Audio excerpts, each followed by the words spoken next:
Sunday evening. Well, okay, it's evening for me. I'm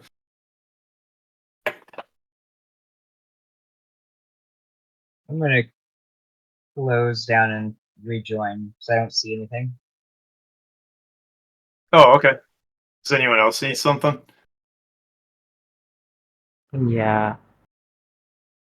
Okay, good.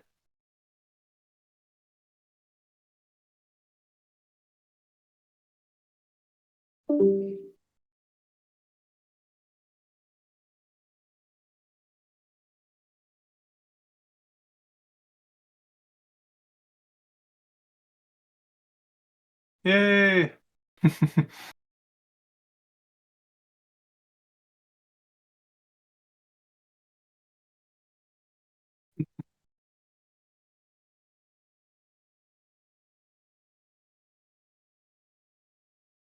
I guess I can go in play mode.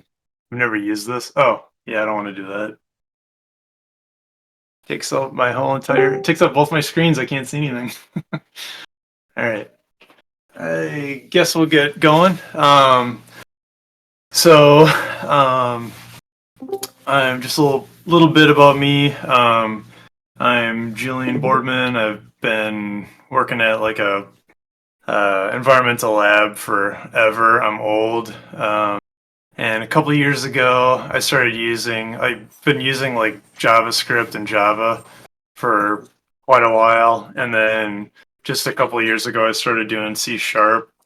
And I found Unity and started playing around with that. So, been making game jams and fun stuff like that for the last couple of years.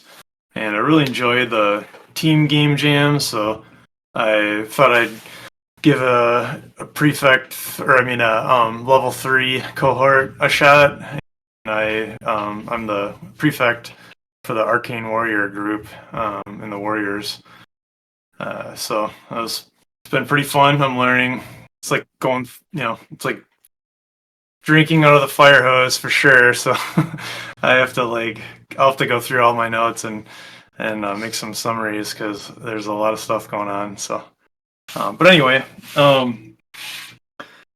uh, one thing that's super important with programming is, and you'll see this all the time in game jams, is trying to keep your code decoupled. So, so why do we care about our decoupling code? Why do we care if code is intertwined? The problem is that when you're using coupled code that have like you have multiple scripts and they're all interdependent on each other. And this isn't just with Unity. We could be talking about .NET apps. We could be talking about Godot. We could be talking about anything. Actually, it's not even C sharp. Could be anything, right? Any programming language.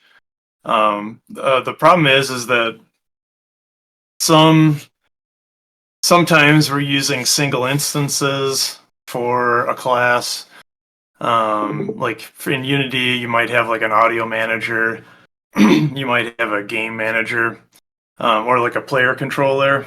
And so when you're dealing with one of those singletons, as they're referred to, um, you might have it might be accessing a different singleton.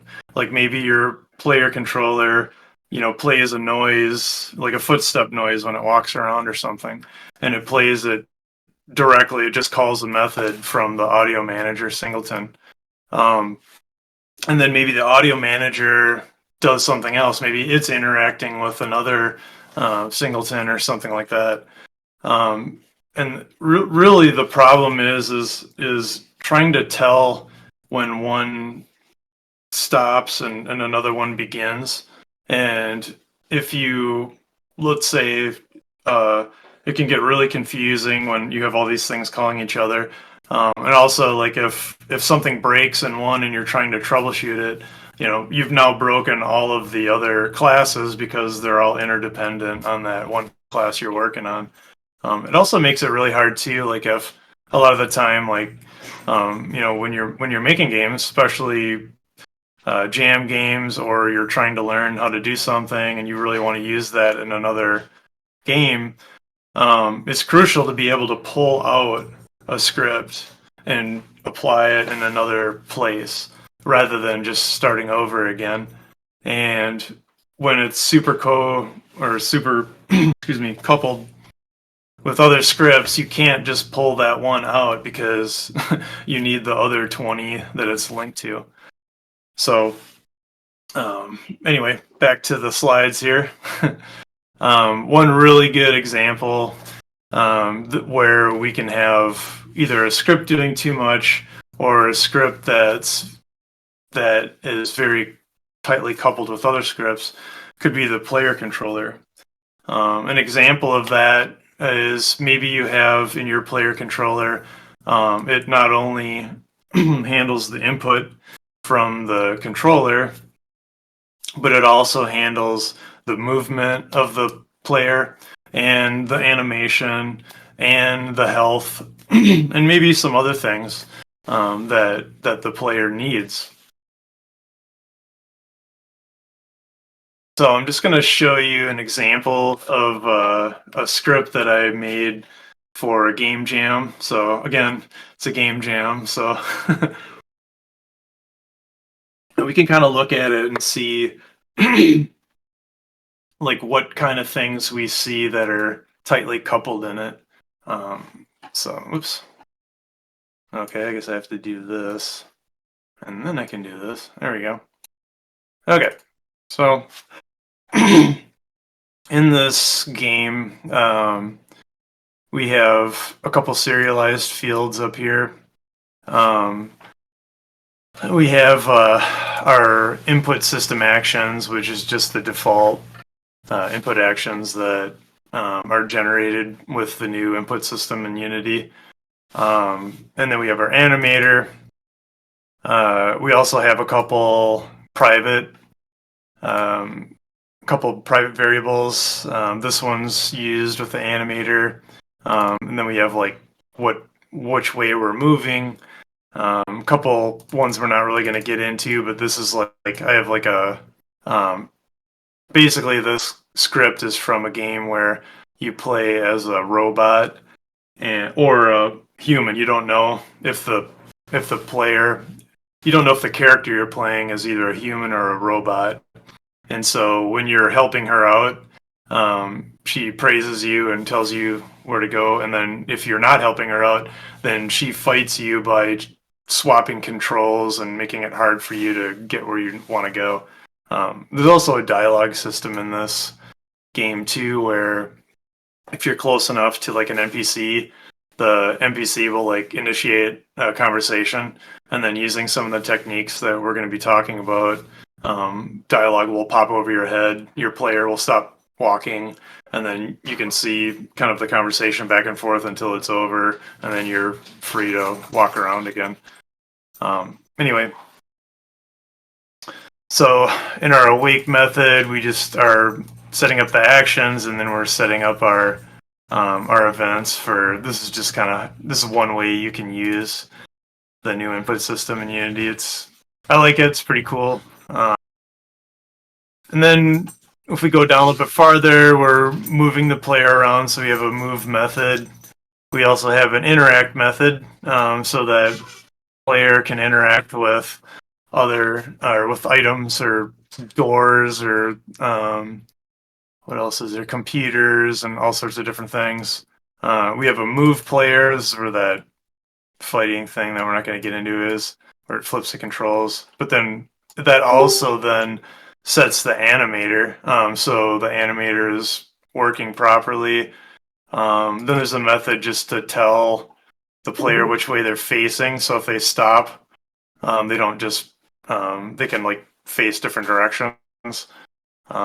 And then we just have, this is still pretty basic player controller. It's not crazy, but it's still tightly coupled. We still are using all these different systems together. So let's see.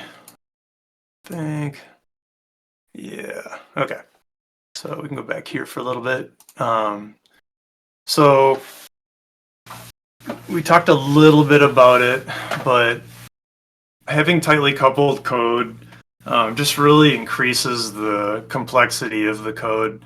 When you're going through a script and the script is like, 200, 300, 400 lines of code, even if you have, even if you've grouped the code, it's still, and actually, if you have grouped the code, that's probably a pretty good indication that you can extract some of that code out into its own class, and then maybe use some of these techniques that we're going to go over in a minute to have them work together. But anyway, it's hard to tell the flow of the code by having tightly coupled code. It's also hard to tell, okay, where's this gonna go? You have to, you can't just look at the code. You need to put in breakpoints. You need to follow it, see where all the different, classes that it goes to, or even if it is all in one class, it's all over the place, different methods all over the place, calling different methods. So it can get really confusing. And it's really difficult to add new functionality because it's so saturated with what's going on already, that you feel a little bit overwhelmed looking at your giant player controller, or where you're using all these singletons all over the place. And yeah, if you make a change to one of them, you can easily break it somewhere else. Like maybe, okay, this method I need to pass a transform into it. You add that transform, and then you look, and there's like 40 scripts or whatever that are now read in your IDE, in Visual Studio or Writer or something, complaining about that change that you just made. So, and the other thing, and we touched base on this a little bit, but every time you have different scripts relying on other scripts, it makes it difficult to reuse that code unless it's something that you will always have together. If you just want to pull that script out, you're going to have to either comment out all the methods that call other scripts, or you'll have to, or if you have methods in this script that other methods call or whatever, that are public, you might have to change those, how those work as well. So the three, after all of this, like, hey, okay, yeah, I get it. Things are tightly coupled. What can we do? So three of the cool ways to combat coupled code are interfaces, C# events. There's Unity events too. We'll see how much time we have. I can at least, at the end of this, I can at least show how a Unity event works. Those I use sometimes. I don't. I kind of. I'm sure a lot of you have heard of Code Monkey. I really like his stuff, and I've done a bunch of his courses, and I really like his train of thought. The nice thing about C# events is that you can really reuse that code a lot easier. When you're doing Unity events, it really relies on the editor, and so, and you can do really cool things, and hopefully we'll be able to get in that for a little bit, but you can't just take a script and then throw it in a different game, or different project, and then just have it work. There's a bunch of setup that's done in the editor. So anyway, then callbacks too, and I'm not sure how many people have used callbacks, but they're super huge in in the web development, and they're actually really cool in Unity as well, and other methods or other game engines. So interfaces. So with C#, an interface always starts with an I, even if, and it's kind of funny because I usually make an interact interface, so it's like I interface, so but it kind of blends together. Anyway, in this example that we'll go through, we'll have an interact interface, and that'll have an interact method in it. Any class that um, implements that interface, and so implementing is just using. Okay, um, like whenever you see in code, oh, so silly in in C sharp, like anytime you want to implement an interface or if you want to extend a class or something like that, you put it in just as a mono behavior is put in there. So like this player controller tightly coupled class is derived from mono behavior. So anything that's in this base class, you're going to have. And it goes the same for interfaces. So if I were to just add like my interactable interface on here, or there is an I is talking, I have one too. As soon as I add that, it's going to ask me to implement those methods. Um,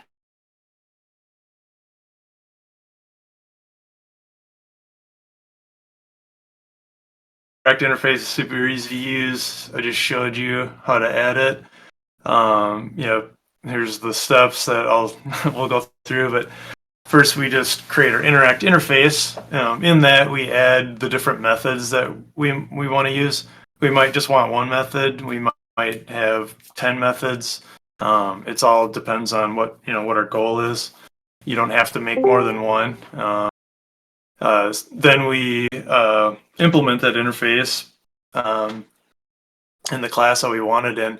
Now our tools are just so awesome that you basically just click a button and it creates those interfaces. So what it does is it just, or not creates interface, creates the methods. So all it's going to do is it's going to make a method, and that method will just, if it gets called, it's just going to throw an error. So all we have to do is just delete the error part, and then just put in whatever we want that method to use. And that's what number 3 is here. Fourth is when attempting to invoke one of these methods in the interface, we can use the Unity try get component and then invoke the method. So basically what that means is let's say we have like a whole bunch of floor spikes, and those sorry, my dog's like sniffing something. That's what she's doing.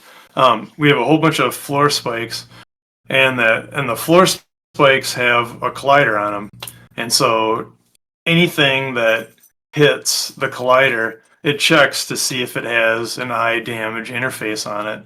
So we don't care. We don't care if it's an enemy. We don't care if it's a player. We don't care what it is. Could be maybe it's a robot. Maybe it's a whatever, a car, something. If it has that eye damage interface on it, then it's going to fire off the damaged method or whatever we want to call it, take damage or whatever. And that's all we need to know about it. We don't need to know, if you're not using the interface, then we have to say like, oh, okay, is it a player? Yes, it's a player. Okay, run the player like take damage method, and then like, okay, is it an enemy? All right, run the player receive damage method. You're like, oh shoot, I named them different. That doesn't happen when using an interface. It's just a way to make everything identical, and it makes it super easy. And also, you use the question mark. And I'm not sure if you guys have used that before, but what that does is it says if this is null, then bail out. Don't try doing it. And if it isn't null, then you run an invoke method. And what's really cool about that is say that you've implemented your eye damage method on your on your player or whatever, but you haven't filled out the method yet, or you actually haven't even implemented the method, so that method doesn't even exist. So it'll find that your character has the iDamage or iDamageable or whatever we want to call it interface, but because that method doesn't exist, it doesn't try to run it, and so it doesn't crash, which is usually pretty important. Just won't do what you are expecting it to do, and then you can just go and find where it's invoked and find, oh, yeah, I never wrote the method. That's why, that's why it's not doing anything. So, all right. Um, so what we'll do is we'll go through all these things, and then we're gonna take that example that I showed earlier, and we'll break it out into the we'll break it out into multiple pieces, tie them all together, and if it goes horribly wrong, I already did it, so we can always switch to my backup scripts or whatever. Otherwise, we'll see, and sometimes we'll actually use, we won't just say, oh, okay, we're only going to use an event here, or we're only going to use interface here, or whatever. We'll bundle them up a little bit. We'll use them in tandem and stuff. At least I think I have one example that does that. But anyway, so we'll go through our C# events, and then our callbacks, and then we'll start working on the script itself. So and C# events are super cool. Instead of something like an interface where it's kind of an interface is really like a handoff, right?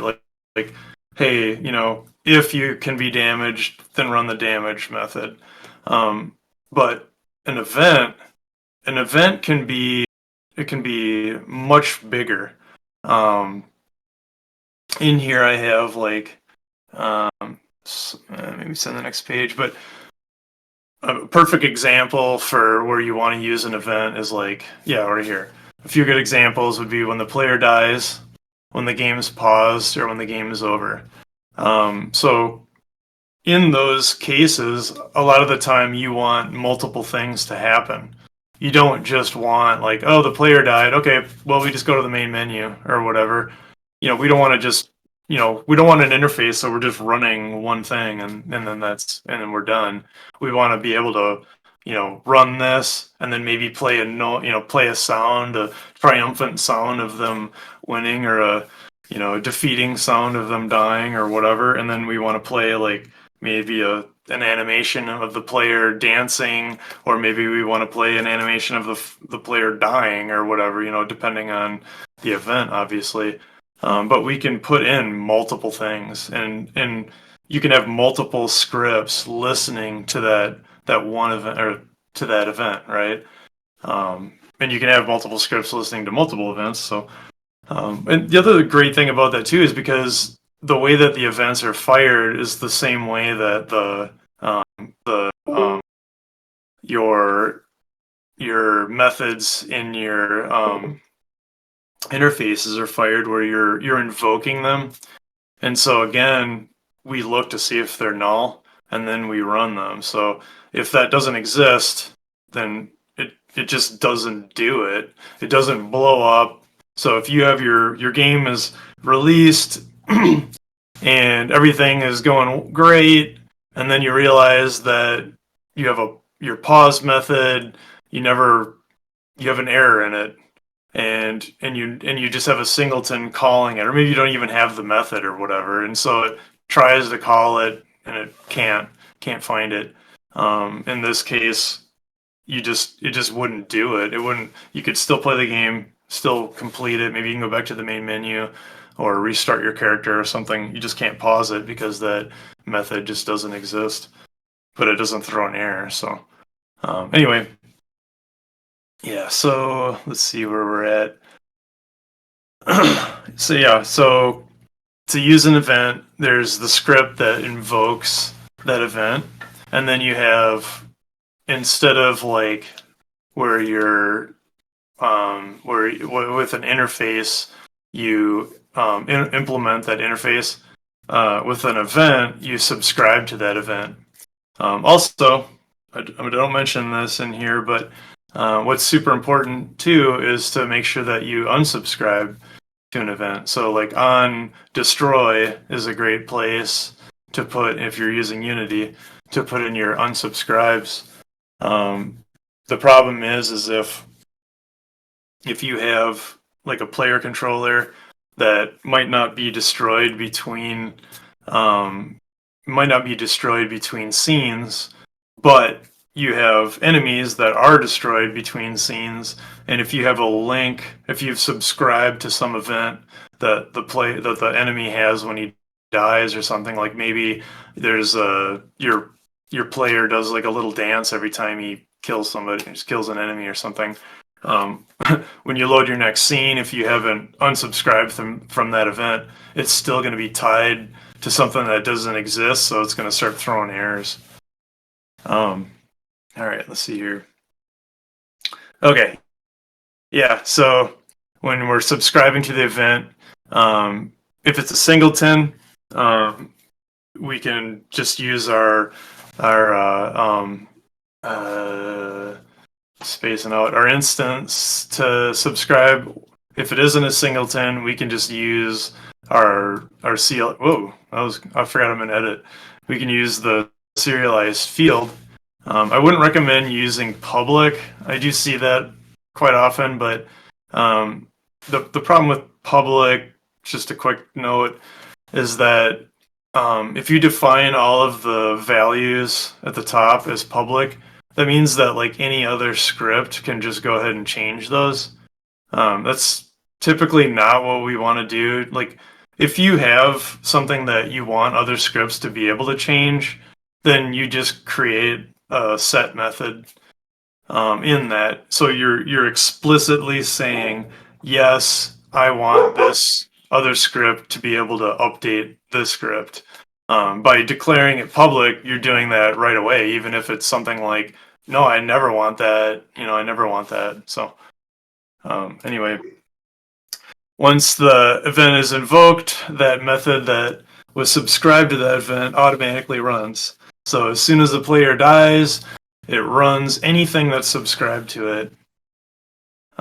There is a difference between static and non-static events too. And like I got burned on this one time, so basically if you have a static event, that means that any script listening to that will be triggered. So let's say you create on an enemy a static of event, and then on something else you subscribe to it or whatever. Um, the problem is that you don't need to, if you're using static, then you don't actually subscribe to that specific instance. You're subscribing to all instances. So like so if you just are monitoring like a single enemy, and when that one enemy that you just killed dies or something, you want to be notified or something. Well, if any enemy dies, doesn't matter if it's that one or any of them. If you're not using like some sort of ID that you're passing through the event to indicate if it's that one or not, then every one of them will trigger that event. So always make sure that if it's, you can do static if it's like a singleton and there's only one of them in your scene or something like that. But I would probably say like try making them not static unless there's some circumstance where you feel like you need them to be static. So, but anyway, that happened to me. I had a thing there's like 50 of them in my game, and one of the 50 triggered the event, and the one I was hoping was going to be triggering the event didn't, and I was like, why is this happening? And then I realized, oh yeah, I had it as static. So all right, last but not least, callbacks.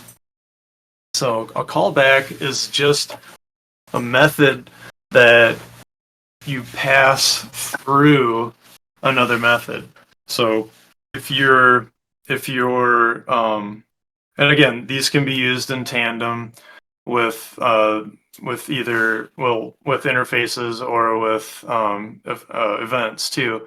Events you can set up objects, you can set up all sorts of things that you can pass through those events. With interfaces, you can set up you can also set up parameters for interfaces. You can put in one of the parameters for an interface could be a callback. Callbacks are awesome when you don't really know when that method, like you need, excuse me, you're calling one method from a different class, whether you're calling it directly or you're using a callback or an event, or not callback, but an interface. But you don't know when that method's going to finish, and when it does finish, then the script that you're in right now needs something to happen right away. So, a hard way to do it would be to do a timer, and then you're playing the game, and like it's just a little bit off. Like the sound, the sound is almost done, and then something happens or whatever, but you actually want it to happen after the sound. So instead of like trying to guess it with a timer or something like that, what you can do is that you can just take the method that you want to be called after that sound is completed, and you can just pass it in to the method originally. So then the sound manager can just manage the sound, and as soon as it notices that the sound is done playing, it can check to see if it has a callback set up, and if it does, then it can just run the callback, and then it can nullify the callback, so it won't. If a different sound sounds, it won't run that callback again. Um, they can also be used depending on the outcome of the original method. Let's see if the yeah. So here's an example. Like if the first method determines if the player hit the enemy, if true, yeah, you could run in. You can basically this is talking about having multiple callbacks. I just did this at work for JavaScript, but if the first method determines if the player hit the enemy, if that was true, you could run a callback that plays like a crunch noise, does some VFX, and then invokes like blood VFX or whatever, and then invokes a damage decrease interface method on on the enemy. If it's false, then you could run a different callback that plays a whiff noise that comes from the player, and then maybe it invokes a stamina decrease interface method on the player. So you could have unlimited, but I wouldn't go too crazy. But you can definitely, hey, if this happens, then I want this to happen. If this happens, then I want this to happen. Um, all right. So let's get into our examples. So we're going to be using this interface that I've called interact. We'll actually just create it. And then once we'll work on breaking up the player controller, and we'll create a on interact method that listens uh, on the player controller input, and then we'll create a callback inside of the iInteract that will basically what it does. You'll see. All right, let's get out of here and come on over here. Okay, so we'll delete this for now. So the way that I did this earlier was just to immediately create. Is this working here? No. All right, I'll just do it in Unity quick. Unity has a super cool uh, duplicate method, which is pretty nice. And I don't have the thing open. Okay, hold on a second.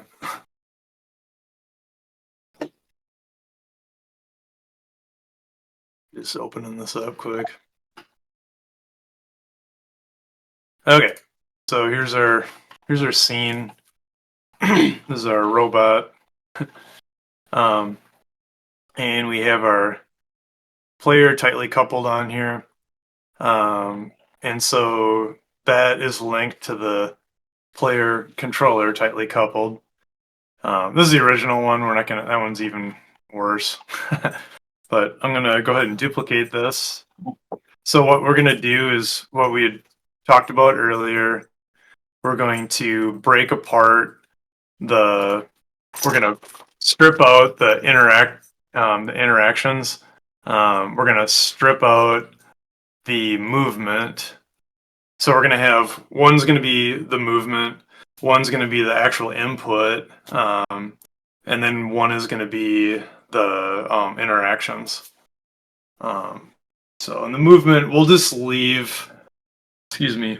We'll just leave the animator on there for now. It's pretty small, so it's not horrible.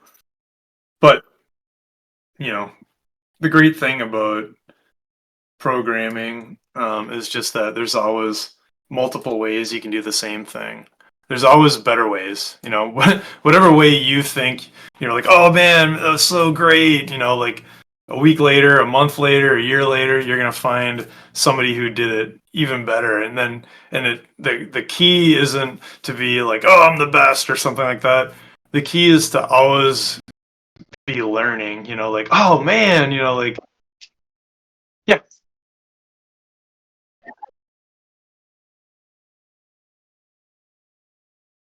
Oh yeah, sure.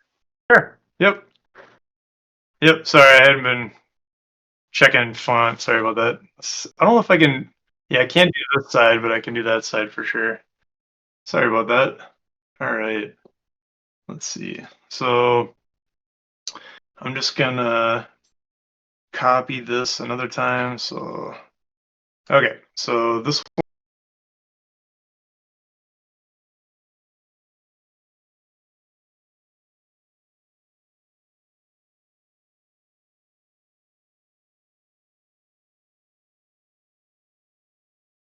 other movement and then interaction. Okay. So now we can come in here. We just need to change this to be player controller input. It's not going to be oh yeah. Well, oh, that's right. Hold on a second. I think I still have these named that. Yeah. Oh, we'll just do new. There. All right. And then we'll change our singleton here. And now we're just going to go through and just delete everything that doesn't have anything to do with the input. So we don't need move speed. We don't need the interactable radius, the facing direction, or the location, the dialogue. We don't need the rigid body. We don't need the animator. Uh, might need this. Don't need any of this.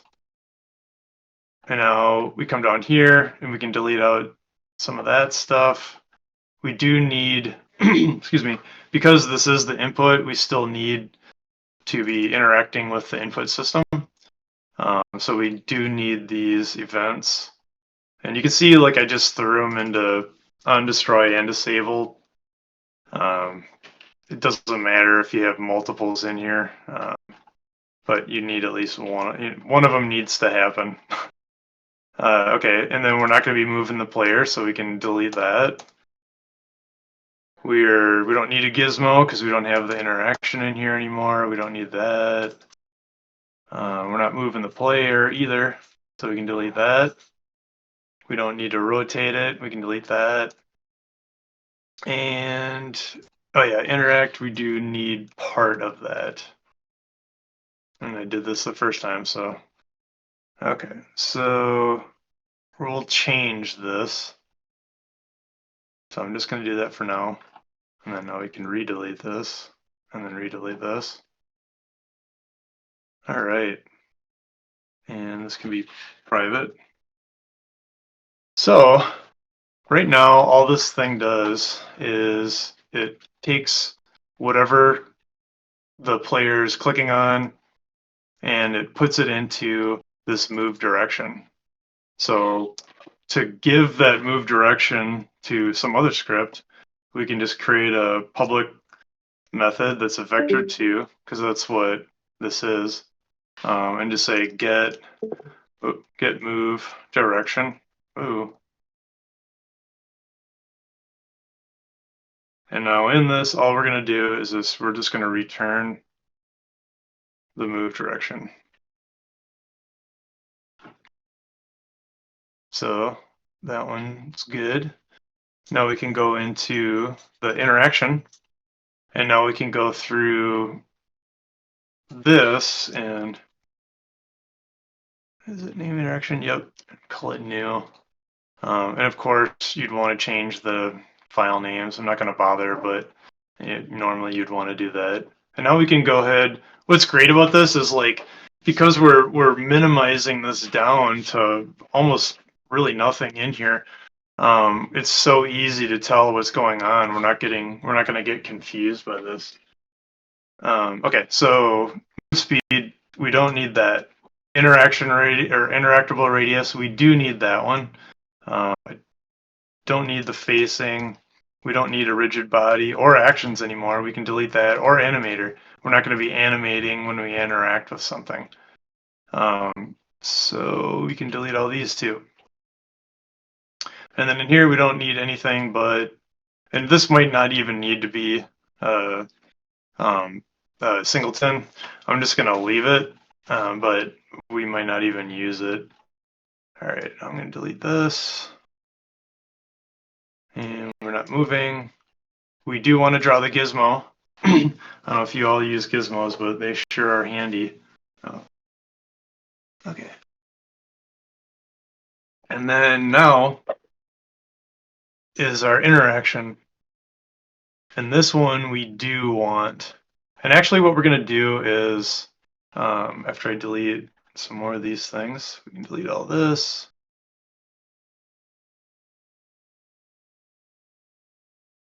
Is instead of, yeah, we don't need this as a, we're not going to use this as a singleton, so we can delete that too. But what we do need is we need an interface. So I'm going to have to name it slightly different than what I named the other one. But let's see where Unity is. I'm just going to go in here. I'll just call it like I interact new or something.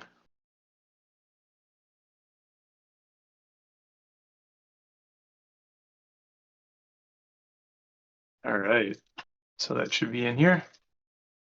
And now we are creating not a class, and we're not pulling from mono behavior, but we are creating an interface.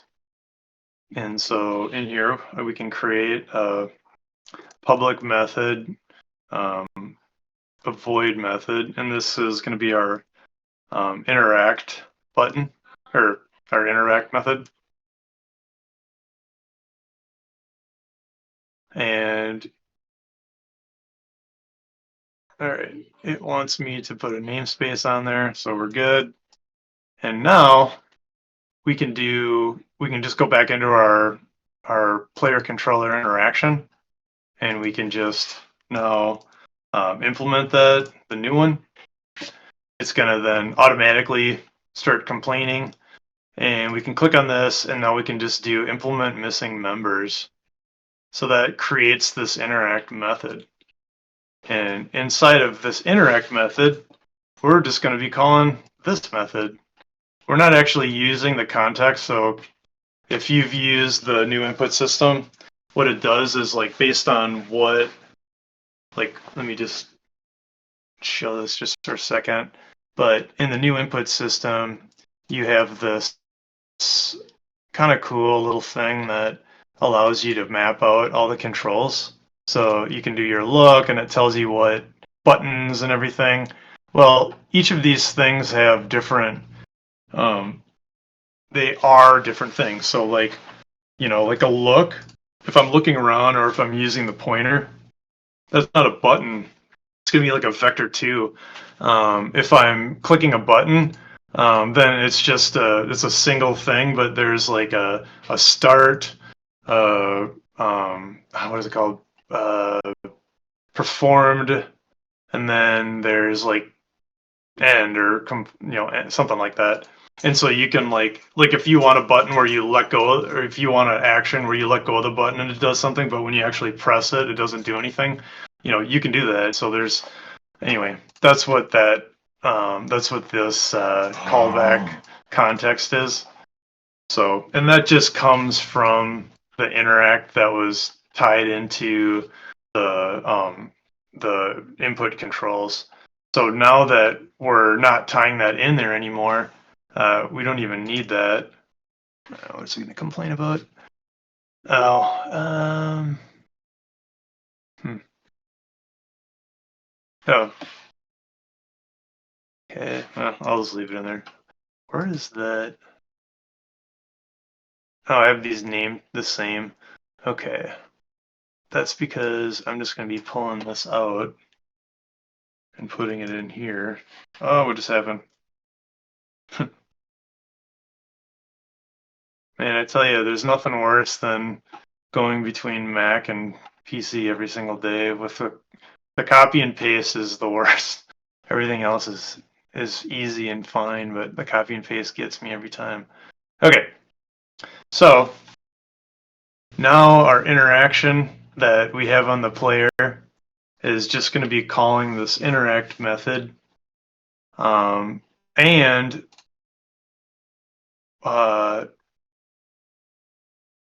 what we can do, well, we'll run this and then we'll add this other thing. Okay.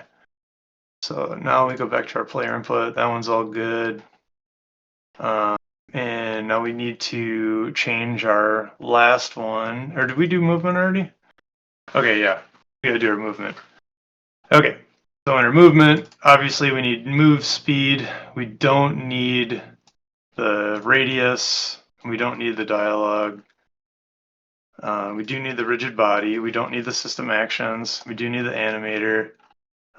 So that means that we need this one we don't need because we're going to be pulling from the player controller input. We don't need these. So that means that we can delete all that. We can delete that. And we can delete these methods. We want that one. Don't need the gizmos. We don't need the interact. Now, instead of this, where where we were setting the move direction in our input, and then we were just as a private field, and then we were just using it. Now we can just use, because our player controller input, there's only going to be one of those. If it's multiplayer, it would be set up differently, but now we can just do our get move direction here, and now we know where it's moving. I'm gonna just delete the fighting part or whatever because we don't care about that right now.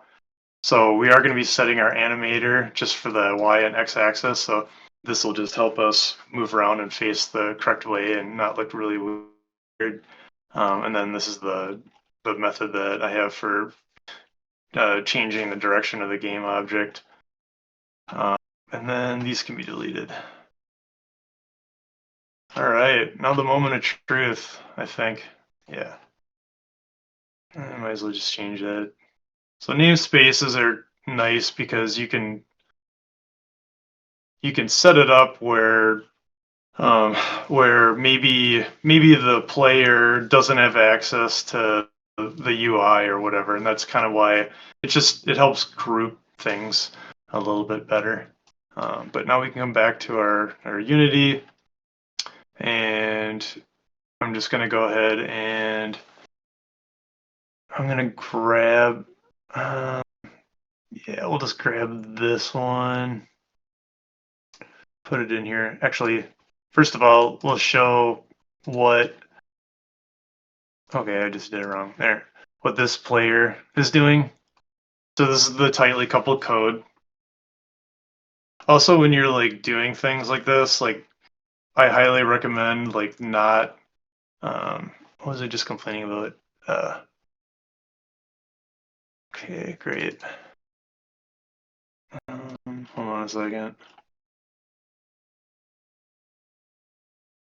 I wonder if I name one the same as the other one.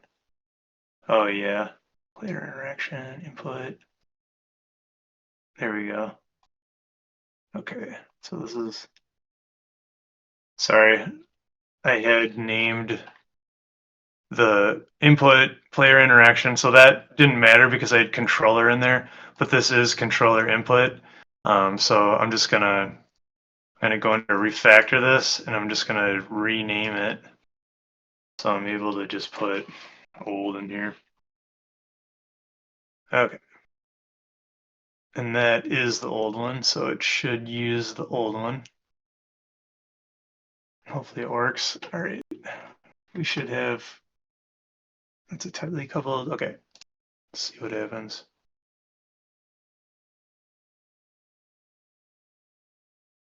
Oh yeah, great. All right. Player controller movement.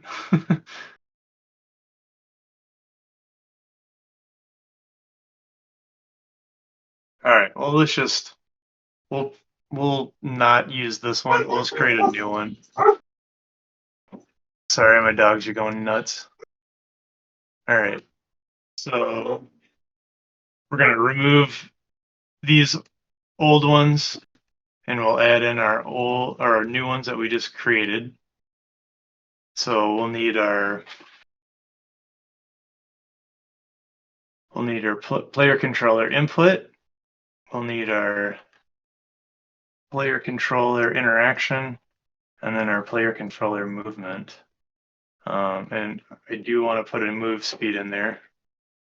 And then we need, oh yeah, just our, which way we're facing. I can't remember what that's for. It's been a while. Okay. And now in Cinemachine, we just need to drag our player over there. All right, now let's see what happens. All right, hold on a second. This is just throwing some error. Player controller movement. You know, always happens, right? When you're okay. Ah, that was it. Okay.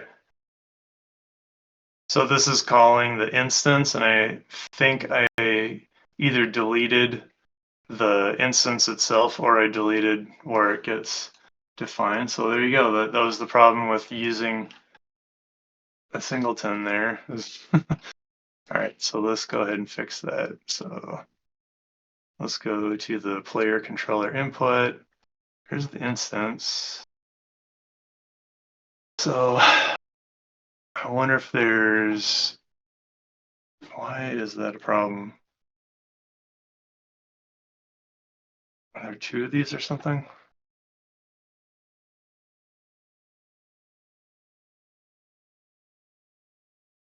Put old. Oh yeah. So the one that I named it old, I just changed the name of it, but of the file. I didn't change the name of the script. Oh. So there was two of the same script being used, so it was angry about that. All right. There we go. And of course, all of my old scripts I need to add, it needs to use the old one. I should have thought about the naming better. Sorry about that. Okay, and then one more.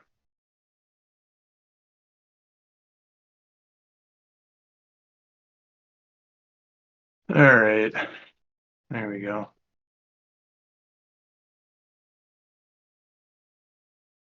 Now, let's go to our new one, input.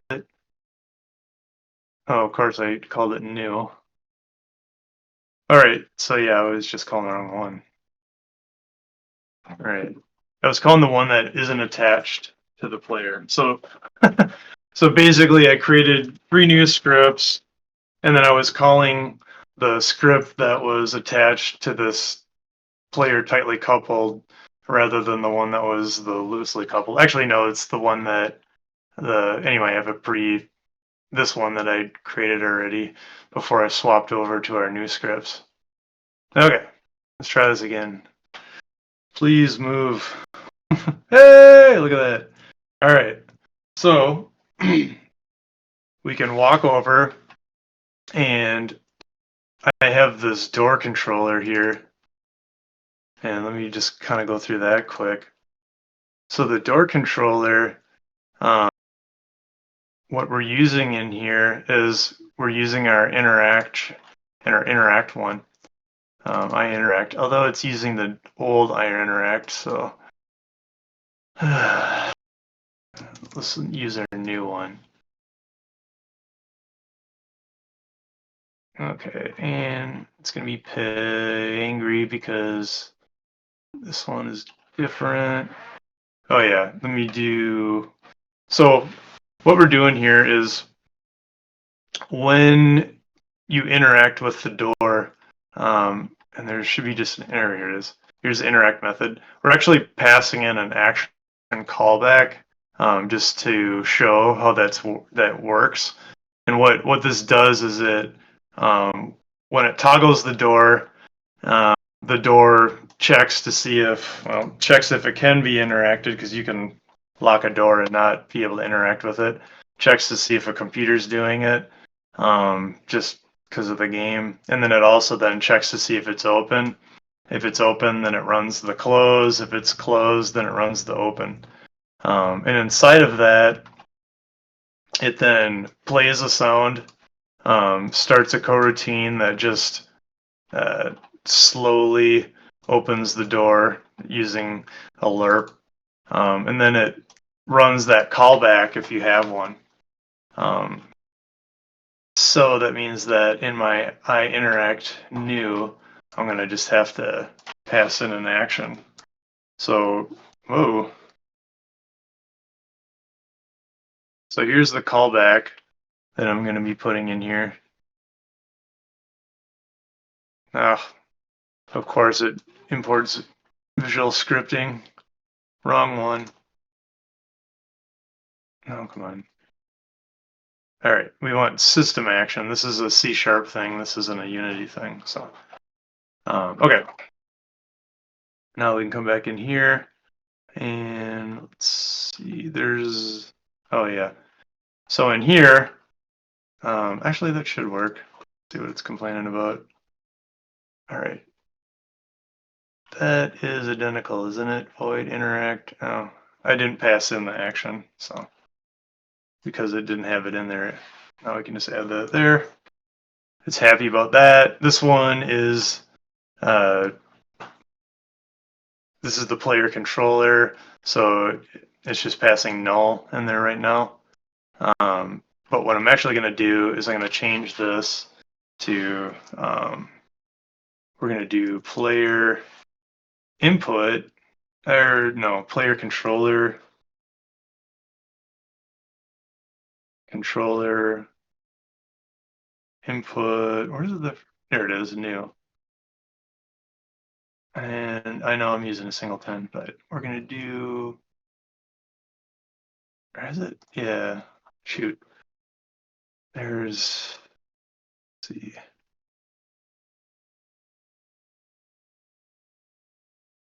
Okay, well, we're going to create a new method quickly. And I know I'm over time. Sorry about that. This will be, instead of, what we're going to do is we're just going to actually disable controls, and then we're going to toggle controls. So we're going to do toggle input.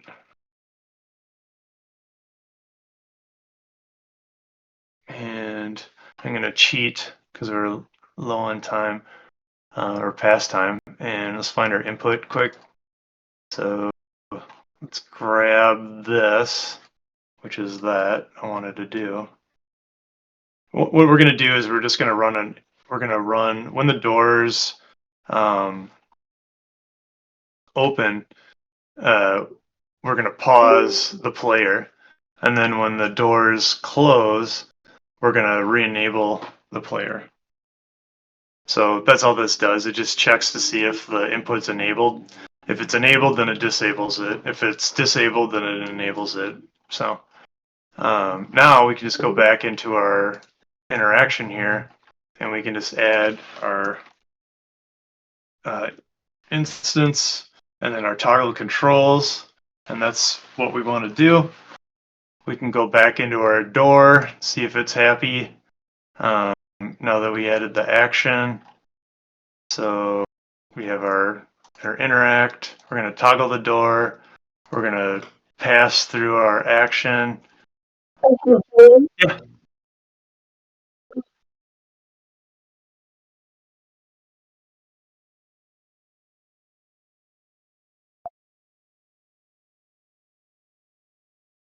All right. Awesome. Great. Okay. So I think we're ready to, I have no idea what that is. We're ready to test our changes. We'll see what happens. And drink some water quick. All right. So what should happen is we walk over to our door. I hit the E button, which is the interact button. It should freeze the player and then open the door. Okay, so it didn't. So let's see what's going on here. Okay. One thing also that's crucial is being able to put in breakpoints.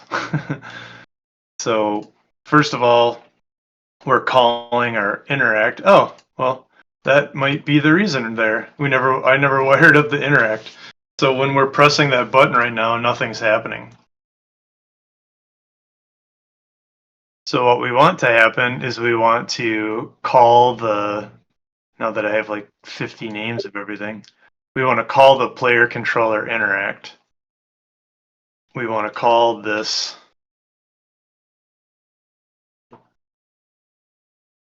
and let's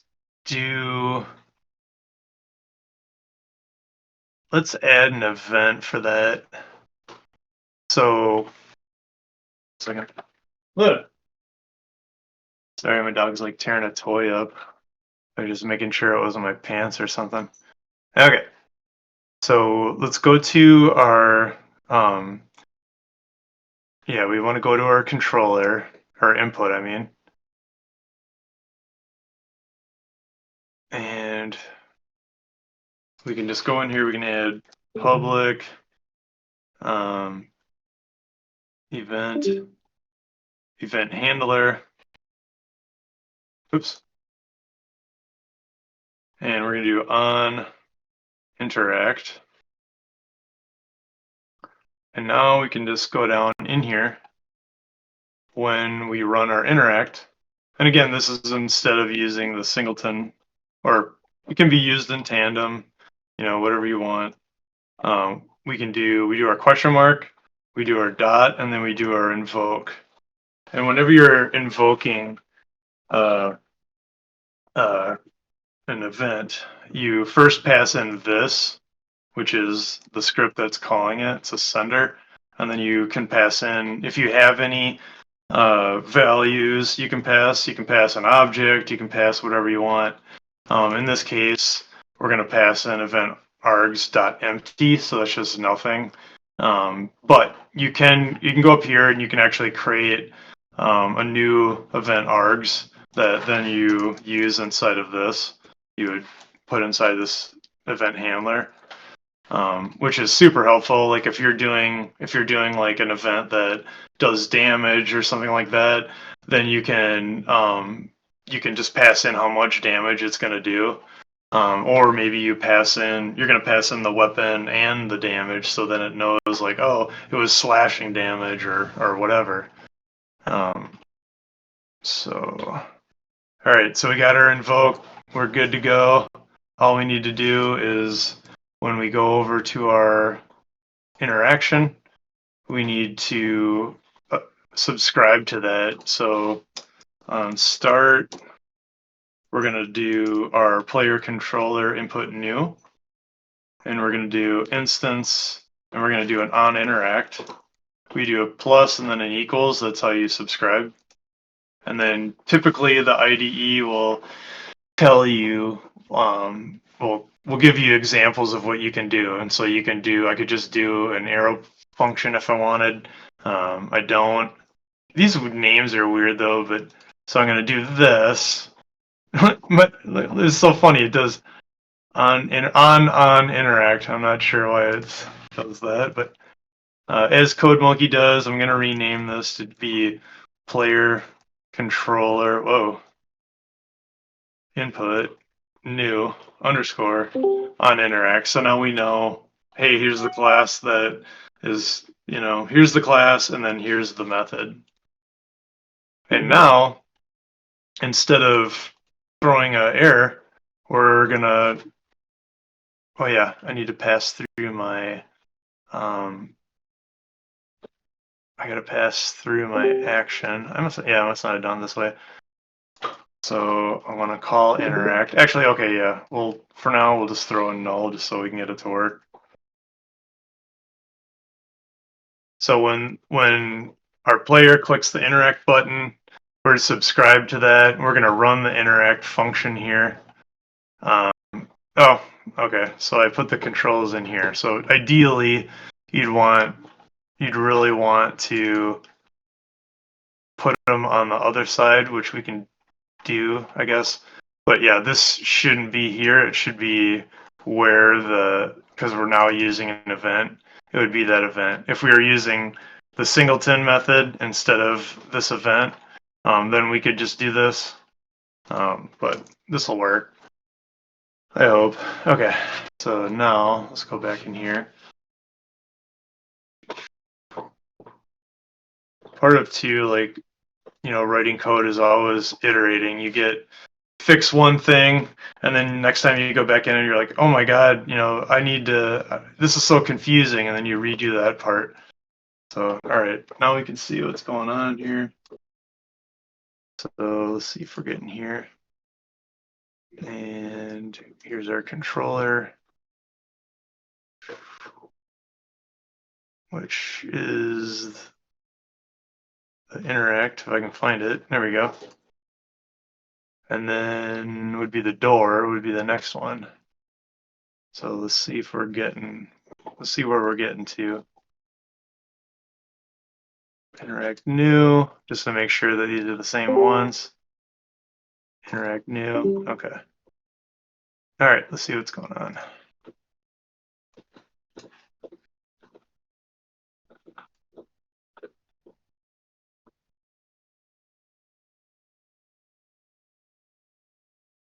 Okay, start it up.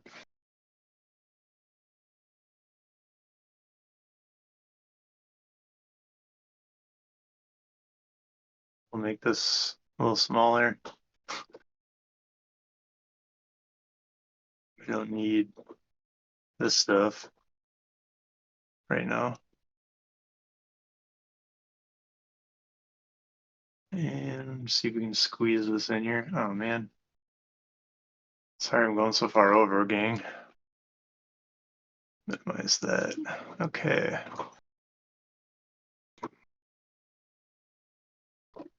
All right, let's see what's going on.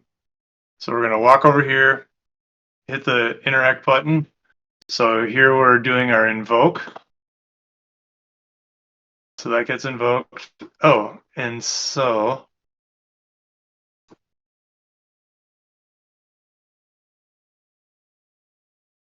all right. So what is happening after that? So we're invoking that method, and now we got to go to where we're subscribed to it, which is not going to be the old one. It's going to be this one. Okay. How are we getting to here? Player controller input new. Player controller input new. Okay, same thing. All right. Now let's see, that's the interact button. So there again, we're getting here. All right, what's happening in here? What are we getting here? So we're not getting to this. Okay, here's the problem. It's because, okay, don't ever have more than one interact. I interact. I got the old one in here. And so what's going on is we're invoking our interact. We're then going through any colliders that we might have seen. And then we're looking, this is where I was talking about the try-get component. And that's why I love the using the interfaces, because you can just say like, oh, hey, is this interface used? No. Okay, well then just don't do anything. So that's exactly what we're doing. We're looking for this old iInteract one. Doesn't exist, so it just doesn't do anything. So now I can like stop this, and hopefully I get back to this. What is this doing? Oh, anyway, let's just fix this. So while that's thinking about crashing. All right, now we can come back in here and we can enter in new. And then we can enter in new here. So try-get component's awesome. So we're trying to get the component from a collider that's near the person to see if we can interact with that. And then if we can interact, we're going to be passing in the toggle controls method into whatever that interact method does. Okay, yeah, I gotta force it to quit.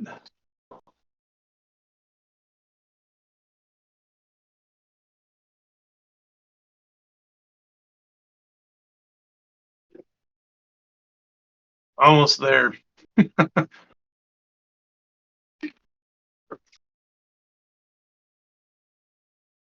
True development at its finest, Got a crash, we got stuff not working right, and bad naming. Okay, so let's give it a shot. I guess I can make this big again.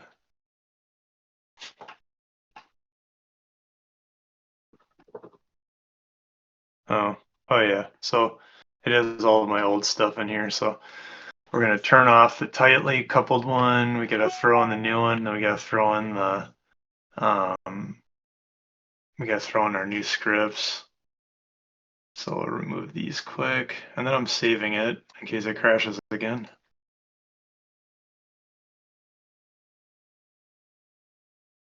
Okay, so we got our input. We have our interaction. And we have our movement. And we're going to add 5 to the move, so we actually move. And I'm going to save it before something happens. Now we can go. Oh, yeah, right. And we're going to grab that player and we're going to put it in a Cinemachine. So, all right, now I'm saving it again. And I don't see my player, and I don't have him turned on, so I think I can just do this. That might help. Okay. Now we hit interact, and we crash. Sweet. All right, hold on a second. That was cool. Yeah, it wouldn't be a true demonstration without everything dying in front of me. All right, I guess I'll put a breakpoint in here. I don't think I need to, but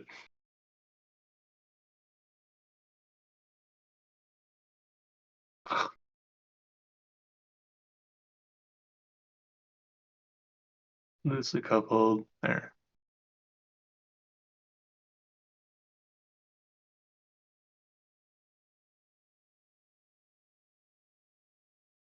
All right, we got to that one. We got to that one. And we got to ooh, look at that. Will we get to this one? This is the moment of truth. Everyone hold their breath. Oh my, yay! Okay, so now will it do what we want it to? Actually, let's just go ahead and put some breakpoints in the door. Yep. So the door will first we already have one. Cool. We'll get to there. Then we're going to check to see which action we're going to do. You don't have to do this in an inline kind of like that. You can just do an if else, but I kind of like those things. And then we're going to get to our invoke right here. And let's go. All right, look at that. Got to our invoke. So in this case, I passed in that null, so it's not gonna do anything. And all right. So let's see. Callback and move door, which are the open. Those are all passing on the callback. Here we're calling it. Here, oh yeah, okay. And now we go back to our implementation, or interaction, I mean. And I wonder if it's strange, like this must be null. Let's check. Oops. That doesn't look null. Nope. All right. Well, let's try it again.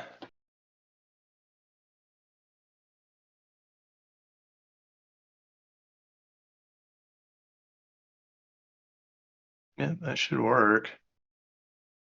Let's see what we're getting on the door side right away. Should be right here. Yeah, so it's, oh, shoot. Yeah, that's new. Okay. This is what's going on. The other interactable had a would set this if you could interact or not. So it must not be set. Let's see.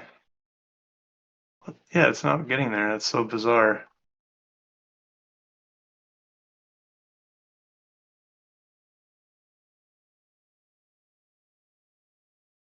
That's so weird. Sorry, gang. All right, we're still moving. Yeah. Woo! All right. I'm just going to try swapping in my other code quick.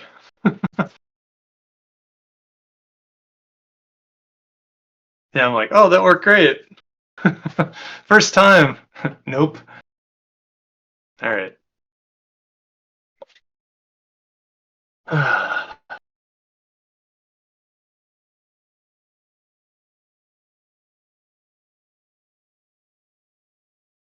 Oh, I wonder if no, it shouldn't matter. Facing direction wasn't set.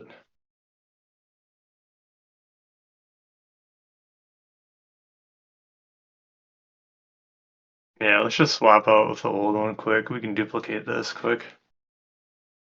And then we'll just uncomment that one. Or, I mean, take that one out, put in these other ones that I already had.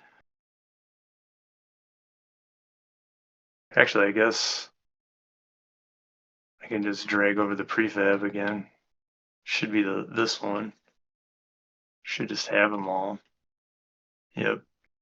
But I do need, so the interaction, so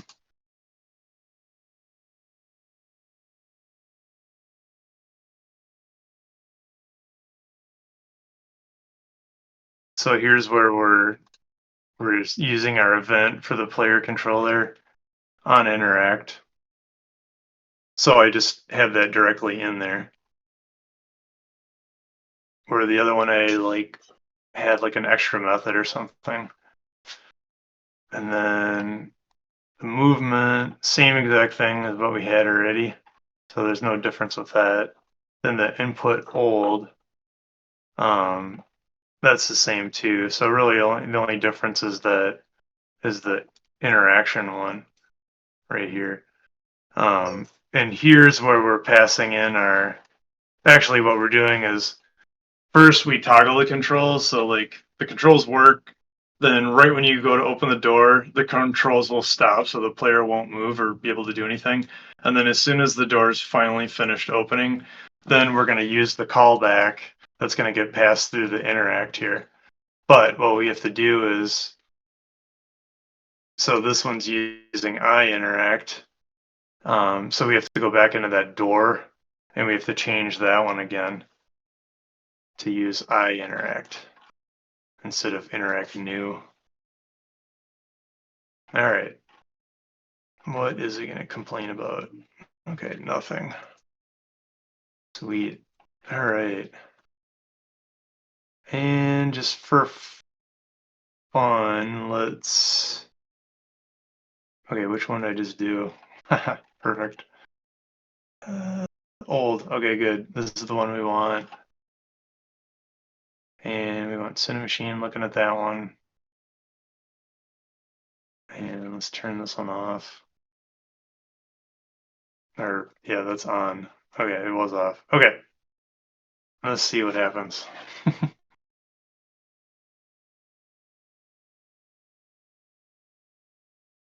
Yay. Okay, our player can't move. I can't move him. And now the door finally opened. You can see, like, as it's lerping, it opens and it keeps going and it goes a little bit slower at the end there. And so ideally what we would do is, like, okay, I mean, if you're going to disable controls for that, you would say, like, okay, we got close enough, just the door is considered open now or something. And now again, I get down here and I hit the interact button. I can't move. And now I can move again. So we're using our, just to quickly go back over this again quick, in our movement, we're setting up an on interact event. We're then invoking that. And then in the interact, the player interaction, we're subscribed to that event right here. And then when it gets triggered, we just have that full code from the interaction in it. And then now in here, we're looking for our I interact interface. And if it exists, then we toggle the controls so the player can't move, and then we have a callback that has the player move, or allows the player to move again once the door is done. So then once in the door here, when we finally get down to where it's actually opening it, which is this coroutine under move door, we now, after this finishes opening, it then invokes that callback method. And having this question mark here means that if we pass in null, it'll be fine. It won't. It'll say, "Oh, there's nothing here, so I'm not going to run the invoke method," which is a lot better than doing, like, I mean, it's just easier to read than, if, and then we'd have callback, does not equal null, then go ahead and, call back, invoke. So this here is the same as this. It's just a little bit easier to read, and it's fail safe with that question mark there. I mean, if you needed a callback and you didn't pass one in, it's not going to run one, but you're also not going to get an error. So, all right. So sorry about the derailment there. But does anyone have questions or anything? Or thanks for sticking with me.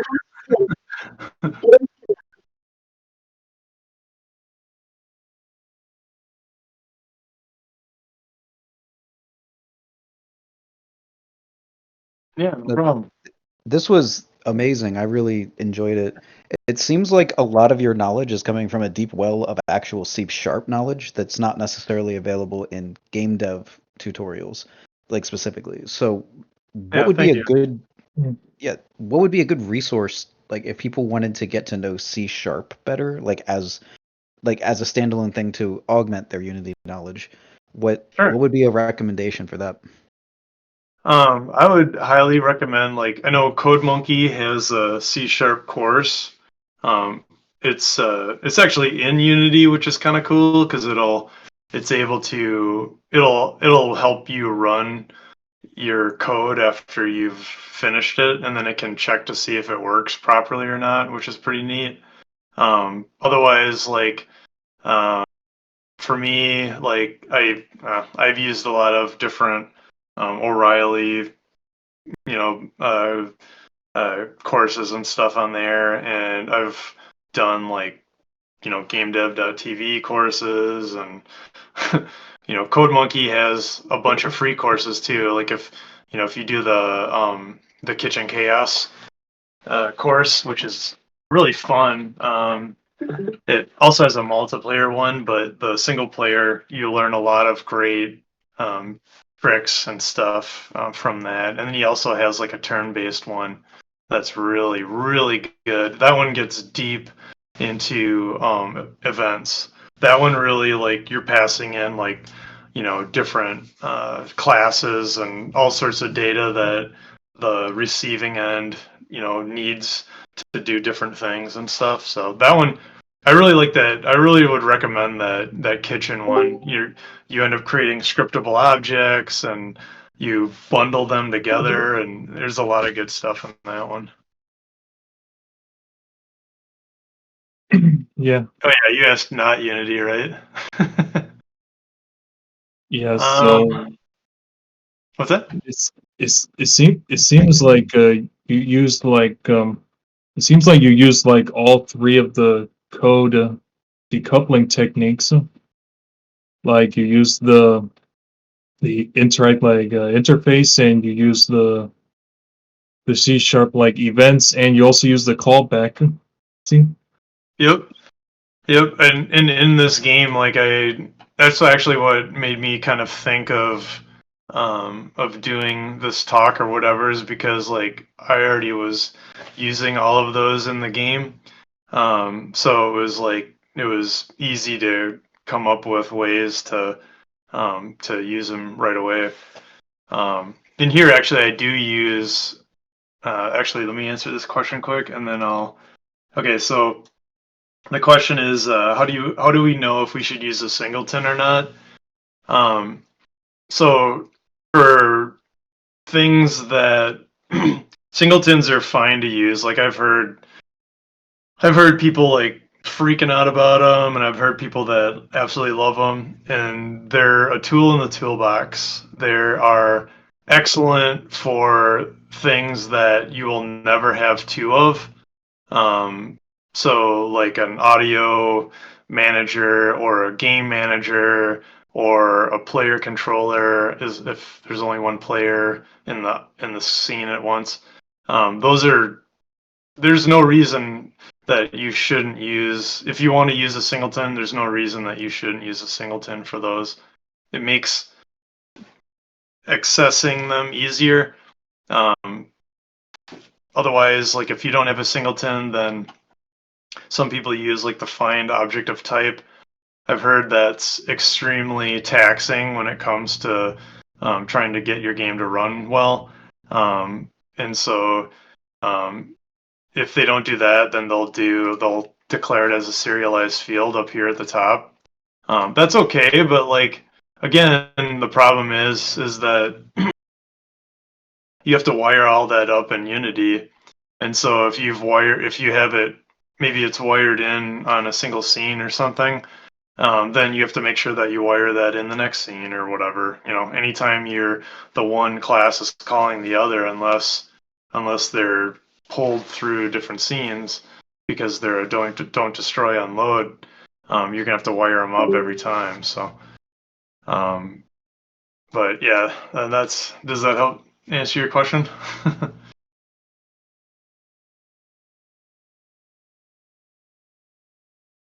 So when when the player interacts with the door, and the Uh-huh. door opens, then the player is like frozen for like a few moments. How do we like make the player like continue to move like when the door like opens, like as soon as the door opens, Sure. instead of being frozen in place?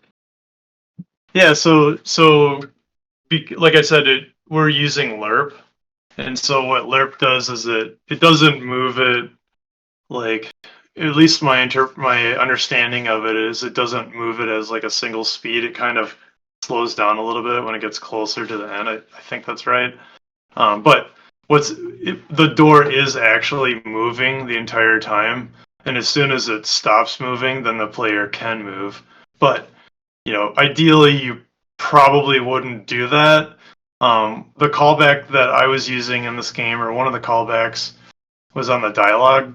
I didn't do it in the doors. Like you could walk around after you open a door. If you wanted to do that, you would just not put a callback in. So when the door finishes opening, there's nothing for it to do. It just doesn't.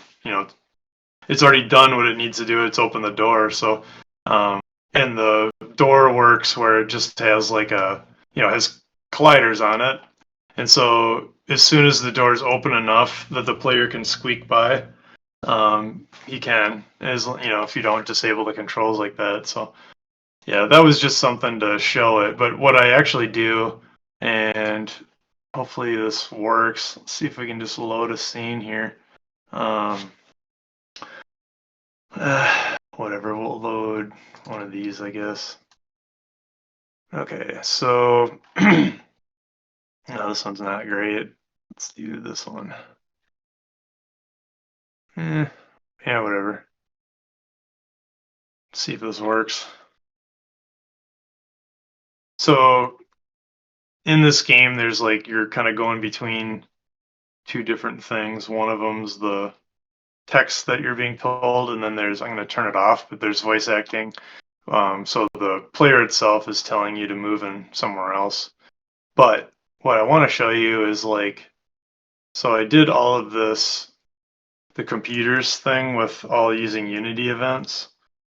So when I hit the same interact as we were doing with the doors, it pops up with this little interface here, this little computer. So then you can guess what the password is, and I guessed wrong. So it's the 1, 2, 3, 4, 5, 6. Now it goes to the next screen where I can open up a door or I can just log out. So I'm gonna open up the door and then I'm gonna log out. And now when I go back down, there's a door that was closed. Not here, but the next. Okay, it didn't work. Sweet. I wonder why that didn't work. But the way that Unity events work is they're all rigged up through Unity, and so give me my thing. All right, is that the computer? So weird. Like sometimes when you're clicking in here, it's like not selecting the item that you want to select. Okay, computer. All right, it is this one. Okay. So what this is this computer message, this computer controller has a list of computer messages, and the computer messages are just a struct, and the struct is the message itself, is then any response messages. So like the stuff on the top was the message, and then down below those are all the response messages. So that way you can have it can tell you one thing, and then you can have several options, to choose from. And then also you have a list of Unity events that are response events. So that gets passed in here. And we're using our interact again right here. So as the player interacts with it, as long as they can interact with it, then it runs the computer UI show terminal. And then whatever computer this is, it passes those messages into the terminal. So then the terminal can show them. And then this script, this computer controller, also has the load next message on it. And then it has the logout. So logout and load next message are always going to be available for any of those computers. So now when we go back into here, see if Seriously, can I move this up? No, I don't want to do that. I'll just minimize these. Close enough. Okay. So here's that message that we're able to hold.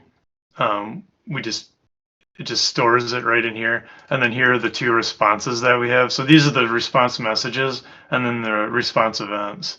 So I'd like to, if this wasn't a jam, I'd work this out where it's a little bit better than this. Oh, quick tip or note. What I really wanted to do is I wanted to set up, I wanted to create a scriptable object that had Unity events. But like, I don't think you can because a Unity event is something that needs to be bound to a scene. And if you're creating a scriptable object that's not attached to a scene, so like let's say an event would be to inflict damage or something.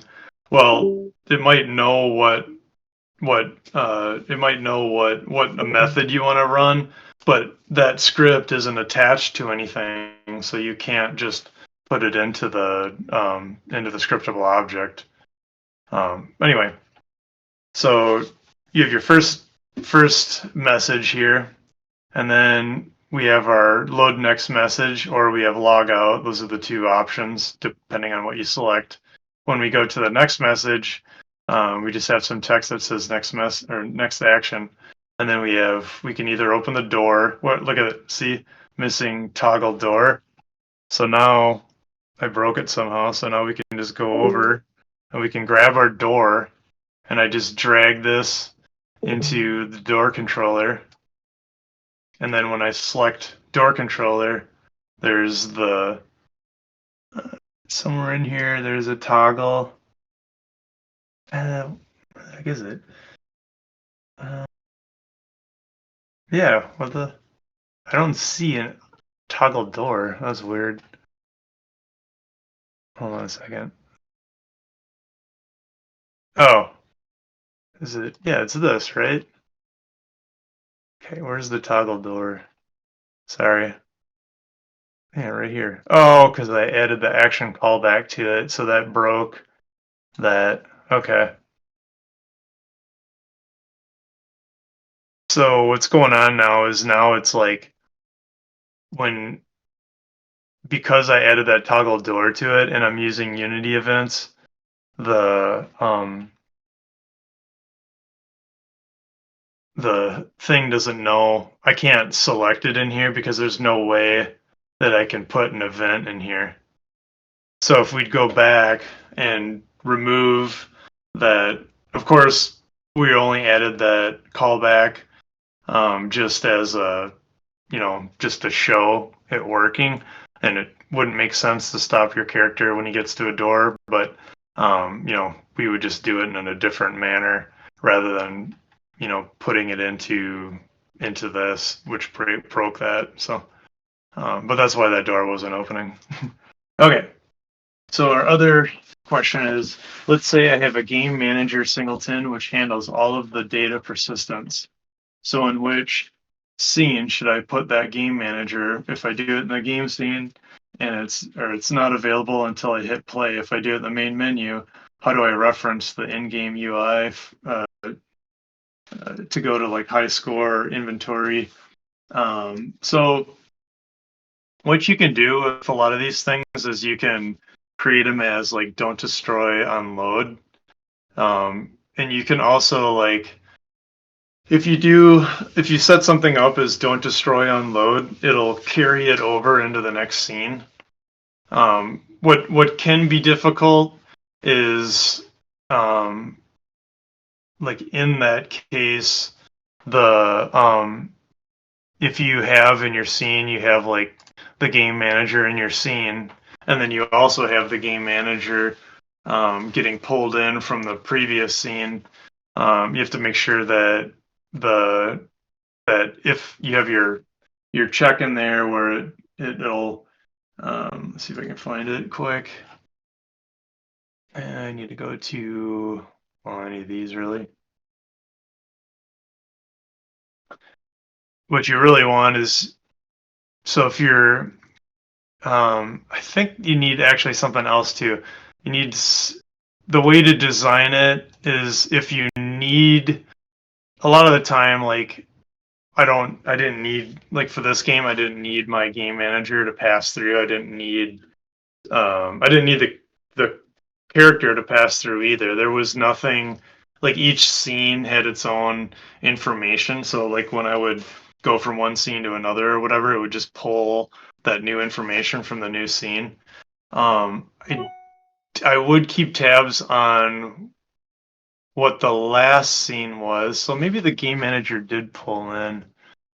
Now that I'm talking through it, let's see once. But anyway, with that check, I think yeah. Let's just find out. I'm not gonna save this.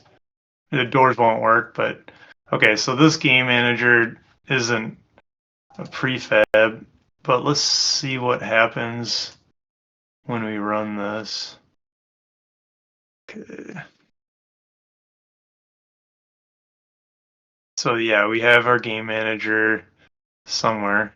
Am I missing it? Player. Oh yeah, right. Duh. It puts it in here.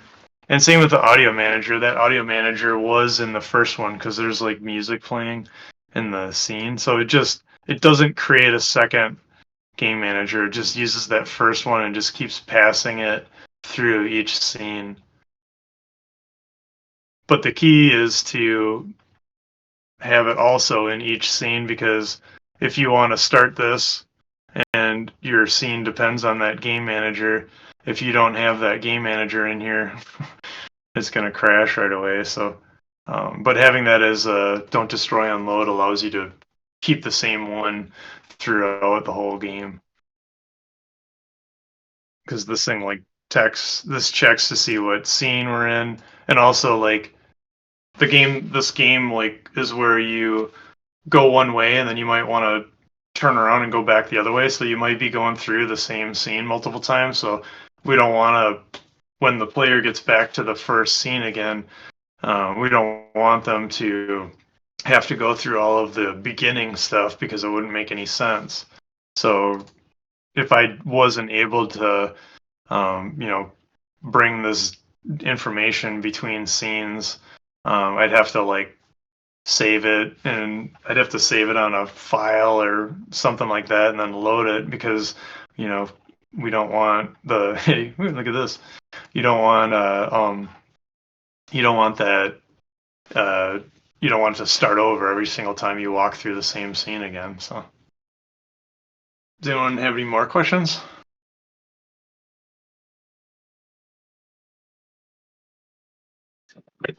Assuming I answered that one. Um, is there gonna be like a recording of this uploaded, or is this just like,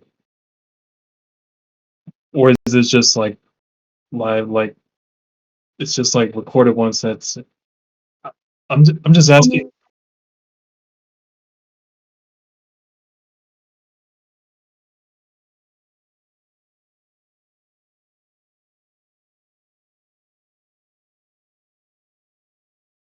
Oh, okay. Yeah, I'm just saying. Okay.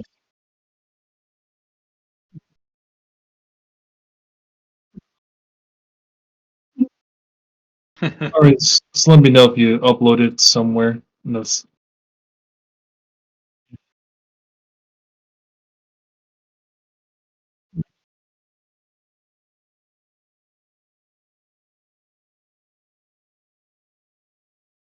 Yeah, no problem.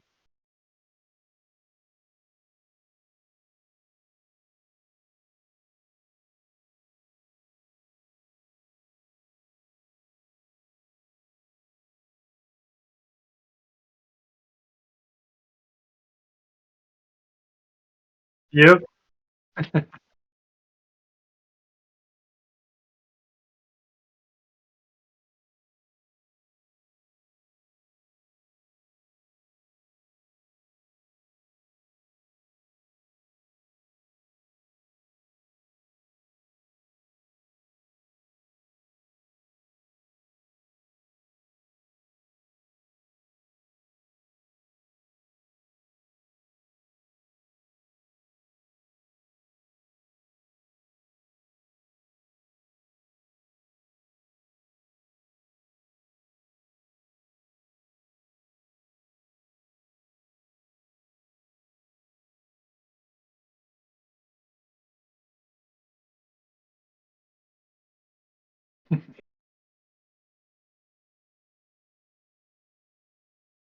Awesome. Thanks so much. See ya.